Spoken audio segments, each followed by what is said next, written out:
खुलुमबाय आंनि मुंलां बड' निउस चेनेल रादाब नायगिरि बिथांमोननिसिम गोजोन फुंबिलिनिसिम गासिनोबो अननाय आरो मोजां मोननाय जासिहरनाय जाबाय।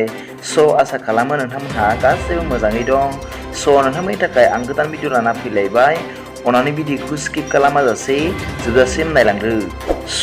थुदो बिदिबा गोबाव खालामाजासे रादाबखौ जागायनोसै। दिनैनि फुंबिलिनि मोननैसो गाहाय रादाबफोरा जाबाय। सेथियाव दं मैया रबिबारनि फुंबिलियाव नेपालाव गंसे थारा एयार उरां जाहाजा 22 जन दावबायारि लानानै बिरलांनाय उरां जाहाजा बाराद्राय बरफनि थाखाय गोमाहैदोंमोन। बिनिनो सा 22 पेसेन्जारनि गेजेराव सा 4 भारतारि नोगोरारि आरो सा 3 जापाननि नोगोरारि होनना सोलोनिफ्राय मिथिनो मोननाय जादों। नाथाय बे उरां जाहाजखौ नेपालनि खौरां होनना मोनसे जिल्लायाव मैया बेलासियाव मोनफिनदों होनना अल रादाबाव फोरमायदों। नैथियाव दं क'क्राझार जिल्लानि गसाइगाव महकुमानि सिङाव थानाय आसाम सोनाब बंग रायजोनि श्रीरामपुराव आसाम फारसे लाबोनाय मैसो गारि हमनो हायो होनना रादाबाव फोरमायदों। थामथियाव दं आसाम सोरखारा आसामाव थानाय मोन 6 धोरोमनि सुबुंफोरनो बाङाइ अनजिमा फोरमान बिलाइ एबा माइन'रिटि सार्टिफिकेट होनो थि खालामबाय होनना प्रेस ट्रास्ट अफ इन्डिया रादाबाव फोरमायदों।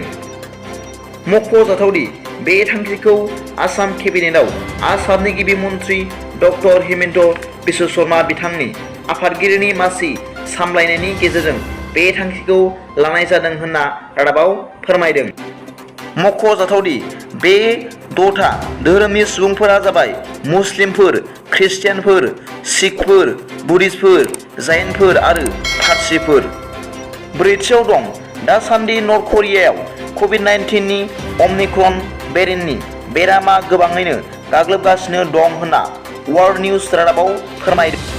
बेखौ लानानै नर्थ करियानि दैदेनगिरि किम जं आन बिथां आरो गोजौ थाखोनि अफिसारफोरजों बे बेराम साग्लोबनायखौ होखारनो रादाबाव फोरमायदों। मख'जाथावदि मैया रबिबाराव रिपर्ट होनाय मथे नर्थ करियानि कभिड-19 नि बेरामफोरा 89,500 जाहैबाय होनना रादाबाव फोरमायदों। थांनाय शुक्रबार खालि रिपर्टनि बादिब्ला सा 69 सुबुंफोरा कभिड-19 आव जिउ गोमाबाय। दासिम थैनायनि हारा 0.002% जानानै दं होनना रादाबाव फोरमायदों। बेजों लोगोसे गोबां रांखान्थि आरो जाग्रा आदारनिबो जेंना नुजादों होनना रादाबाव फोरमायदों।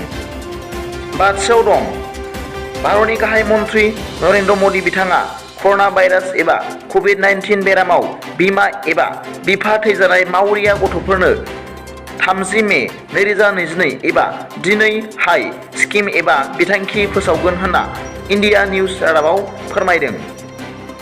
लोगोफोर, दिनै फुंबिलिनि मोननैसो रादाबा दा बेखिनिल'मोन। लोगोफोर, सोरबाफोर आंनि चेनेलखौ दिनैसो गोदानै नायसनदोंब्ला अन्नानै साबस्क्राइब खालामना ला आरो बेल आइकनावबो थुनानै हो, जाहाथे आं गोदान निउस आपडेट लानानै फैब्ला नोंथांनियाव सिगांग्रो नटिफिकेसन सौहैयो।